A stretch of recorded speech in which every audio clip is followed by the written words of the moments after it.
Welcome to Connections Forum for Relationship Expression and Healing. And the topic today is a very special interview we have with George Green on the topic of self-talk and what to do to deal with this negative self-talk, such as racing thoughts and the resulting stress. My name is Margarita Crystal Lotus, and I'm a life and business mentor who help stressed and overwhelmed women to overcome their problems so that they can have satisfying relationships and flourishing careers. Heidi, over to you. Yeah, I'm Heidi Hörnlein, and I'm a transformational coach and a relationship counselor and also a voice coach. And I'm the leader of a retreat in Italy for couples and single people who want to create better relationships. Our special guest today, George Green, is a creator and facilitator of lucid living training and mentoring experience skills. He is a multi-talented mentor and coach, and also a video producer, copywriter, voiceover talent, author, poet, eternal child of wonder.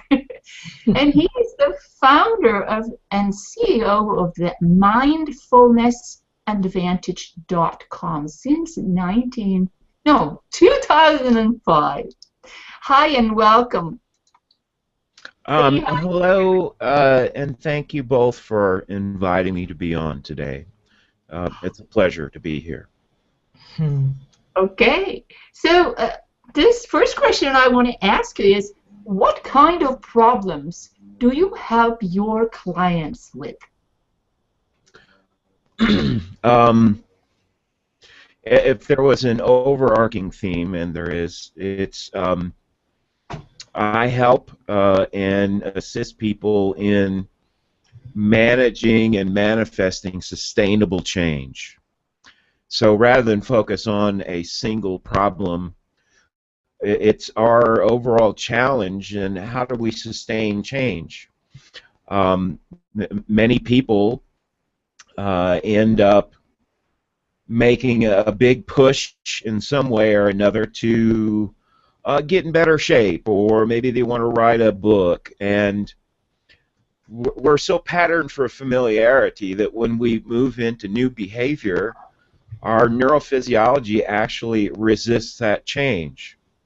And so part of what I do is give people a system of tools, what I call a new playground, where they can learn how to commit to their changes and recommit over and over and over again until they achieve their success. That's so great, George. It's having many different levels of approach. Great. So we know that stress is a frequent culprit for both physical and psychological problems, such as insomnia, anxiety, job loss, and relationship issues, and also linked with the incessant chatter we call self-talk and racing thoughts. Can you clarify for us what these terms actually are? Yes, indeed. Well, again, the core of our ability to manifest and sustain sustainable change in the way the lucid living program is designed is through an active and daily practice of mindfulness. Whatever our level of awareness is of our self-talk, of that inner chatter, what some people call our monkey mind, the reality is that we're only aware of a tiny tip of the iceberg. And so what that self-talk is composed of are our assumptions and agreements and consents to limit, to doubt, to fear. And the amazing thing is that most of us are not very present at all to how much that inner narrative drives and controls us. Yeah. So let's say we talk about this inner chatter. In your experience, how would that manifest for your clients? How it manifests, let's take an example of I decide to write a book, which I'm actually doing. Uh, the inner chatter manifests as a resistance. Again, we're not very much aware of the depth of that chatter, but there may be aspects of myself that think, who am I to be a published author? Or aspects of my deep unconscious self that question my ability to write in a way that can be easily consumed or appreciated by, uh, by my readership. Again, the inner chatter constitutes some lack of alignment with our outcome and our goal, whether it be doubt or some form of resistance, or part of our inner chatter is and resistance is redirecting ourselves away from our goal and our outcome. And the reality is we live in a culture that's steeped in massive distraction. Yeah, that's a very good point. Now, when it comes to racing thoughts, do you have an example of that? Yeah, I have a great example. There is one, it's literally amazing to discover how pervasive anxiety is in our culture. We would be surprised to find out that some of the people that we perceive really have their lives wired, that literally suffer from the same thing so many other people do, which is anxiety. So in a way, our racing thoughts in the context of anxiety is the brain and conscious and unconscious mind racing towards the future and worrying about something that hasn't yet happened, and or writing a script about what's going to happen that is unfortunately not in alignment with our highest outcomes. That makes sense. So, how common is it that people have these self-talks? Do we do it everyone, or is it? Everybody. Yeah. Yeah. Yeah, there's some amazing metrics out there that um, are interesting to get our head and hearts around. One science has determined that on average we have somewhere between 65,000 and 70,000 thoughts per day. And those same scientists have determined that on average most of us are at best only fully present, awake, aware, and on purpose somewhere between 3 and 7% of our waking lives. The rest of the time we're in some pattern, familiar movement or behavior that doesn't require very much presence. So essentially what we're looking at is, in the course of your day, maybe 2,000 of your thoughts are actually focused and aligned. So in that depth of unconscious thought and narrative is where our racing thoughts and our thoughts of anxiety live and exist. Because we're so familiar and we're wired cognitively for familiarity, we become deaf and unaware of those narratives as they play out, and they filter our perceptions and they drive our behavior. Yeah, those numbers are kind of a bit scary. So my conclusion of that is that we're not very present at all most of the time. Is that not true? Relative to our capacity to be present, that is absolutely true. When we see great leaders, masters, maestros, champions, people who've achieved extraordinary results, that's always as a result of their ability to focus and refocus over and over and over again with mindful presence. And what are they present to? One, they're present to their outcome, their goal, but they also, through mindfulness and presence, they learn how to connect everything they're doing to their desired outcome. That's part of our key to success. Is sometimes we operate from this space of separation or compartmentalization, and the reality is those people who are models for us for excellence and achievement recognize and operate from a place where even taking the garbage out is in their world connected to, publishing their book or composing a wonderful concerto or reaching some physical limit and exceeding that. Yeah, I mean, I do have some role models for that, like meditators or real masters of meditation and stuff like that. So how can we approach? So do you actually think that if we become more present, can we reduce that anxious thoughts or these racing thoughts and this negative self-talk? Yes, actually, and I'm a student of and trained in conscious language, so the upgrade I would invite and offer is rather than if, it's when. Yes, I agree with your statement. When we're more present, when we're more mindful, we're able to be present to and witness to what formerly operated in our unconscious mind and bring that thought, that narrative, that memory, that energy into the light of our awareness. And again, mindfulness is very much about the being rather than the doing. So other than being present to and witness to what's active in the moment, we're really not required to do anything other than to be compassionate for ourselves.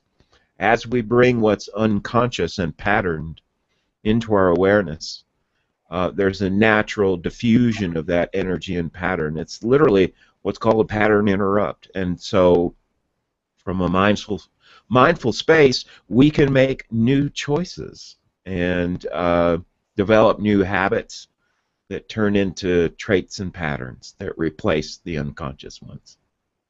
Yes, that's very helpful to know.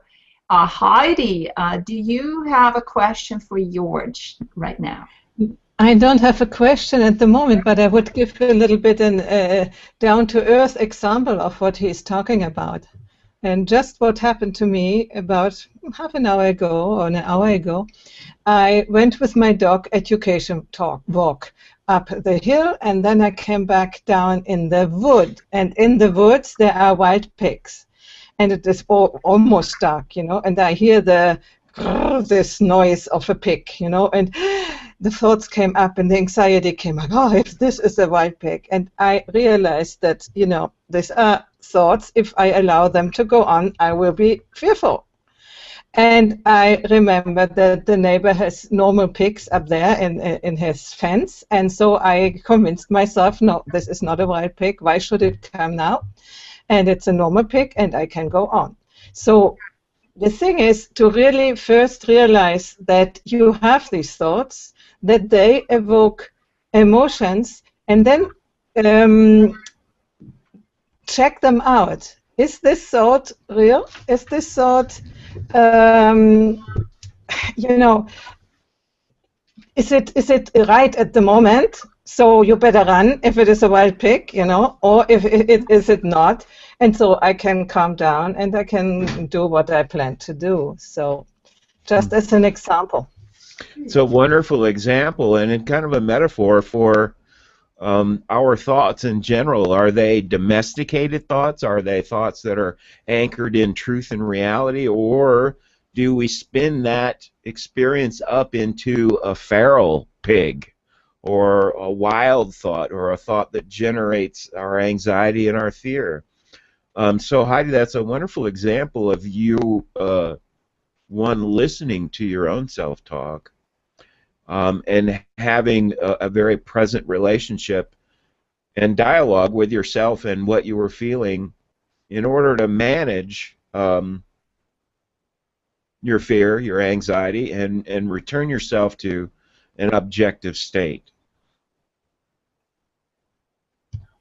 Yeah, it took a little practice. I remember a certain moment many years ago now, but that I became, doing a course, I became aware that I had these thoughts. Before, the thoughts were sort of that I was inside of all this chatter. I was not aware of it, and it took really somebody telling me that I was immersed in this constant chatter. And then I thought, oh, it's true. Yeah. Oh, I didn't know that. That's universally true for most everyone. One of the things that I learned through my training in conscious language is our language is the most accessible and surface indicator of what we think, feel, and believe. And so a great example was the upgrade I offered was from if to when. A lot of people who have aspirations. For instance, the book I'm writing, Prayers for the Beloved. That was unconscious language just then. That was spontaneous. The book, okay. My book takes ownership, and that's something I practice in my authorship and writing, is to be conscious of the fact of, if it's the book, I am really not taking ownership of the fact that my desire, my outcome, is to be a published author. When you're a published author, you refer to your book as my book, not the book. Does that make sense? Very, very good. I mean, I have published a book, so I could count myself in the category of that, and I think that it's a very worthwhile effort to do, because one actually have to mindfully plot out the course of what one has to do to make that happen. So yeah, that's a very good example as well. So what other things do you think that one can do to actually reduce symptoms of this constant chatter? Well, it always falls to one thing, and that is when you're ruled. See, I just upgraded my language to conscious from if to when. When you're ruled by your unconscious mind, your memories, your fears, your doubts, the only real sustainable remedy is to become more present, more mindful, more resident in your body. And how that works initially in the practice and training of mindfulness is, once you're more used to being in your body more, you can recognize and ask yourself, how am I feeling in any given moment? And for my client partners, how I make it as simple and elegant as possible is this statement: you're either in any moment moving into and towards your greatest outcomes, dreams and visions, or you're moving out of, away from, and separate from them. Either one of those states has a very recognizable feeling. When you're in your power, when you're in your purpose, it's a very expansive feeling. It's epiphanous even. It's inspiring, and certainly you're feeling that expansive experience in your body, your mind, and your heart. Anything less than that, there are various shades of gray that go all the way to the full-on contraction of fear or doubt or resistance. And that's a way for us to begin to moderate and eventually learn how to do pattern interrupts on these deeply ingrained shadows, what I call shadow patterns or inner arguments, so that we can, one, reclaim our authority and sovereignty in and over our lives and become the author of our new story, which is our new story is, what is your greatest outcome? What is your dream, your vision? And that's a great question to ask from a mindful space as well. Many people have a rather nebulous idea or story around that, or some people even consider that they don't know their purpose. Upon deeper introspection and observance, even the people who say I don't have my purpose have a much greater sense of purpose and grasp of their purpose than that mind chatter would intimate. Yeah, that's cool. That's yeah, it leaves food for thought, definitely. Interrupt patterns.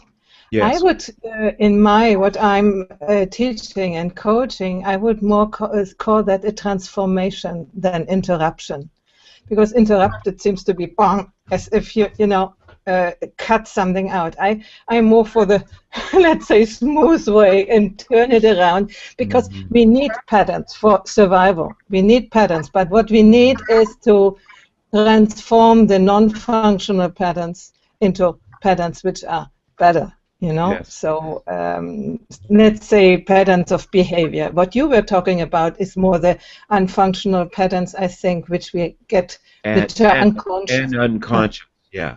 Yeah. Yeah, So yeah, the word yeah. interrupt, it is very sharp, and interrupting can feel very penetrating. The idea is, as we become aware of these very pernicious unconscious patterns, it's our presence and our awareness that interrupts that unconscious quality and brings it into the conscious. And therein lies the ability to transform ourselves. So I totally agree. I think it's very generative and highly functional to even soften that language and say, you know, our mindfulness, our awareness is a way to transform our unconscious narratives into newly conscious and upgraded language and narratives. Because, as I said, we need new patterns. We cannot think everything from the beginning to the end in every moment. So uh, we sometimes we need to be on autopilot. But Yeah. in everyday life, you know, you cannot sit in meditation for 24 hours and, you know, in normal actions in the world take some attention too. So if we have made it conscious, these unconscious patterns, and then transform them, then we easily can put them as new patterns leave them into the new unconscious, let's say. But it's a higher level of unconscious when we want to call it in this way. Indeed. So, what is, in your opinion, the number one thing one should do when one have sort of a crisis of an attack? It could be an anxiety attack, or these racing thoughts just go on and on and on, and you can't do anything about it, you think. What is the first thing you would suggest a person would do? That's a wonderful question. Actually, again, the core of the training, my training upgrade, of lucid living and mindfulness is learning how to breathe and rest all of our attention upon our breath in our body. That is the practice. The daily mindfulness practice is a mindful breath practice. One, you're learning how to focus your attention on one thing so that when you direct your attention, you can sustain it in certain areas. Two, by being in a measured and rhythmic breath on a biological, physiological, nuts and bolts level, you affect the pattern of, unconscious pattern of crisis or anxiety or reaction. And actually, so the one thing that you can do when you're presented with a crisis, whether it's an inner crisis that you manifest within your own thoughts and feelings, or something on the external where you're either invited to react or consciously act upon, is to move into your breath. Breathe deeply. And sustain your awareness of how you're feeling. The reality is, when we move into a deeper, more rhythmic breath, with each exhale, we are able to harness an automatic function within our body and physiology that sheds stress. So when you focus on your breath and breathing, and you deepen your breath, you're instantly lowering the level of stress that's inviting you to move into fight or flight and survival patterns that are all about automatic and unconscious reaction. It's how we stay in our bodies and stay into a better space and platform that enables and empowers us to make choices of action rather than reacting. Yeah, that's. Go ahead. Yeah, I would then bring it back into reality. That is, let's say, an advice for men having less their belt less tight, because when you have a tight belt, you cannot breathe deeply. And women, imagine when they have all these narrow dresses on, you know, be more comfortable with your dresses. And I was thinking about the time when women were forced into these corsets. How can you breathe when it's all closed here, your body? So it is physiological normal that you enter into stress and anxiety. So the more your body is free, the more the breath can flow until the deep parts of your body, the more you have the possibility to be quiet and to calm down. Indeed. And the corset is a great metaphor for how we have forgotten how to breathe and how we've learned to imprint our survival, our fear, our fight or flight into our body and into our respiratory patterns. If you invite 10 people in the same room to stand up and take a deep breath, you will see 10 different varieties of restricted breathing. It's amazing. I've done this in some of my group trainings where one person will be all lift. You'll just see their shoulders go up, but no expansion of the chest, and another person might be all belly breath. And then some people, you can't even see any movement. They're literally breathing against such a ingrained contraction that you can't notice the movement of their breath. And so what's very powerful about moving into our breath in a mindful way is that we can begin to release whatever that pattern is of contraction and survival, and again, on a very nuts and bolts physiological level, embrace the expansion and surrender of our breath and move back into a place of remembering how we originally were breathing when we first came out of our mother's bellies. Yeah, I can say something too, because a very good way to really learn breathing again is learning to sing in a very good way, because when your voice needs to sound, it needs to have a good breath. When you have a squeaky voice, normally your breath is not good. So it's a really good correlation which you can see. Actually, I love that. I mean, that's a great invitation, because singing involves rhythmic breath, and in order for us to sing, we really have to bring in this volume of air and then meter it out in a conscious way. And actually, the mindful breath practice that is my daily practice that I also share and teach is based on a scientific research study on singers and chanters.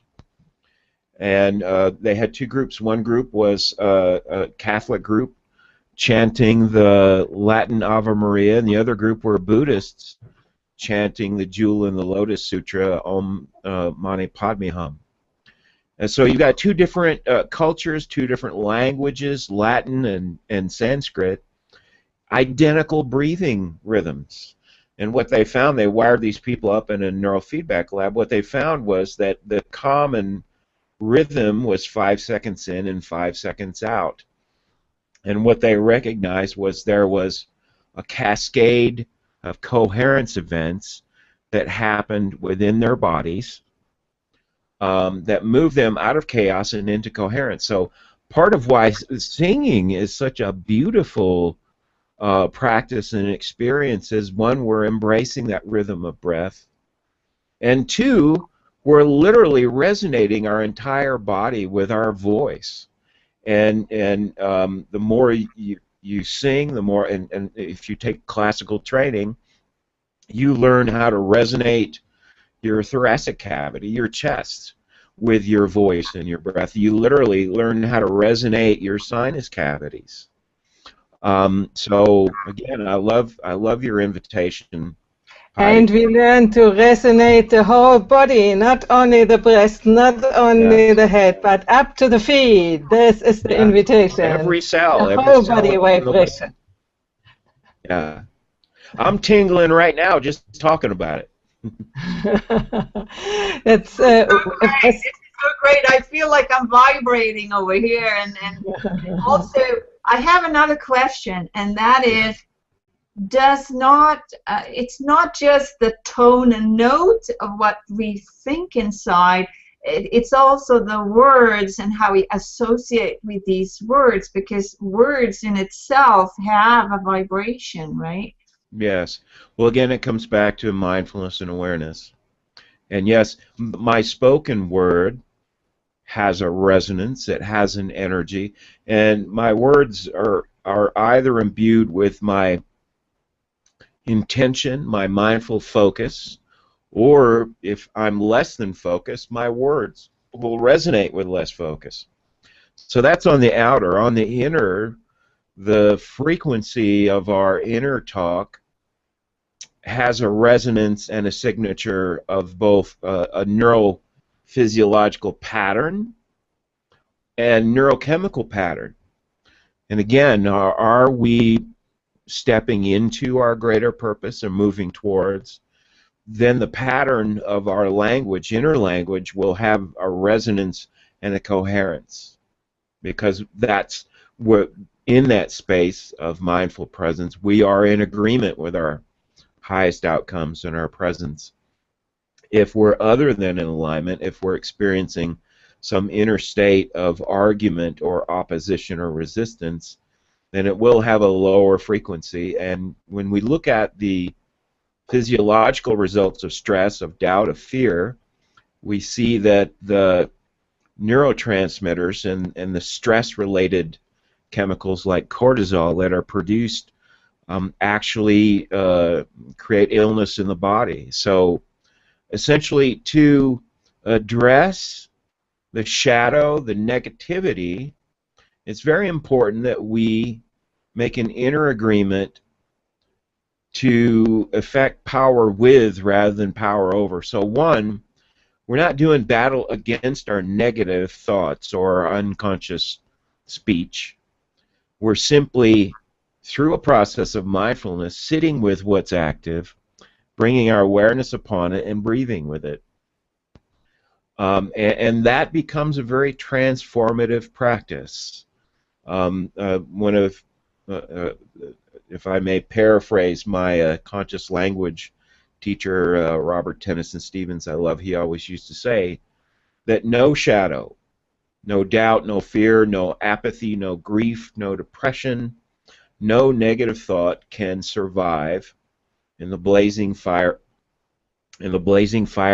of your heart and your presence. That was so well said, George. Yeah.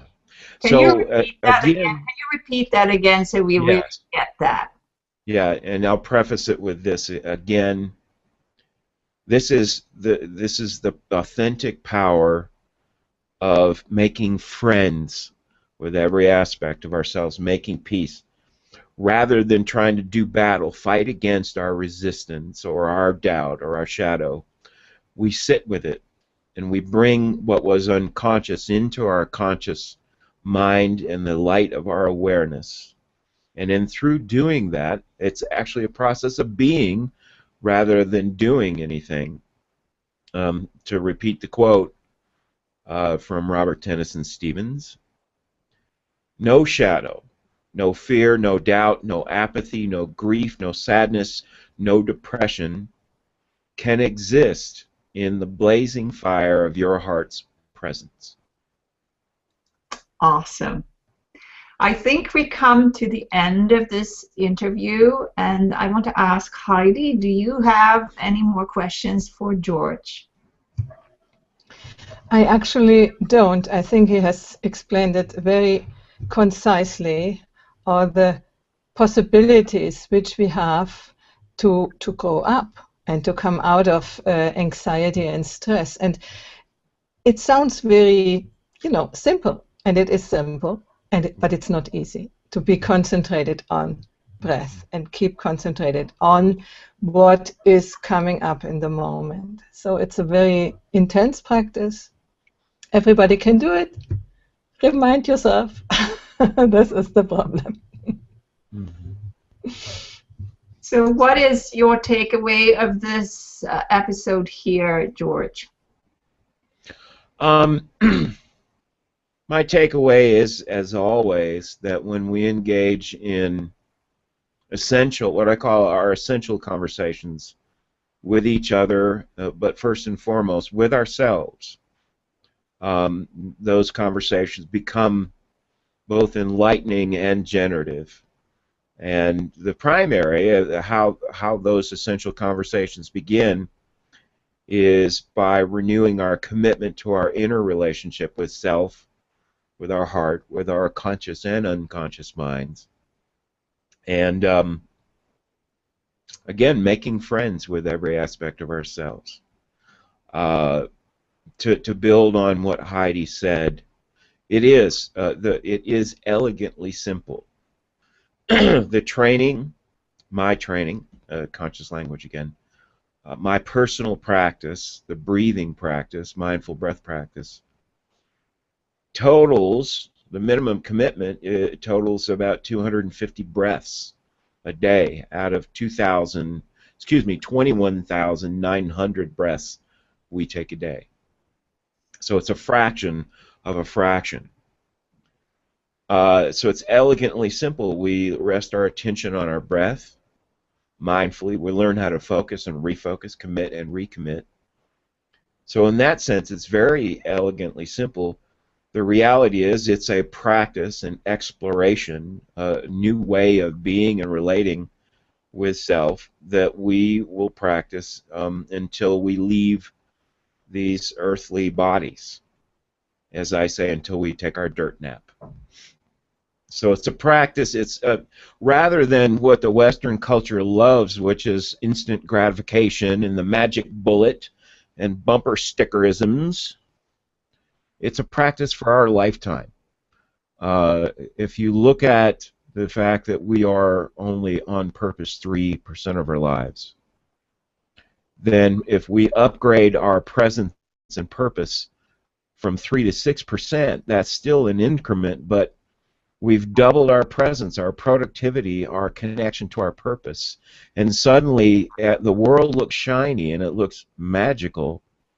And we can do that over and over and over again, incrementally moving into a greater level of awareness and consciousness, where we can, one, be on purpose and more connected to our purpose, and be better servants for our purpose and for each other. Thank you so much, George. And if someone wants to connect with you, how shall they connect with you?